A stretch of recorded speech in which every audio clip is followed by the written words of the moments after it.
Guys, tingnan niyo si Bebo. Uunti-untiin niya pa yan. Tingnan niyo.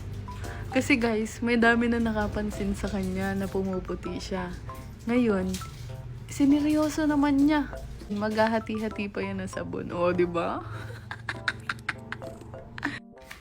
Ano yan? Sabi ko na eh. Favorite niya yan, guys. Yung sabon na yan. Hindi ko kasi ginagamit niya dahil nga ginagamit ko na to. Ng ilang buwan na. 4 months ko na yata itong gamit, no? Ako kasi yung mga ganito. Tingnan nyo, para siya magigisa ng corned beef. Naka-addict dyan sa sabon na yan. Ang daming nakakapansin na pumuputi ka, di ba? Eto.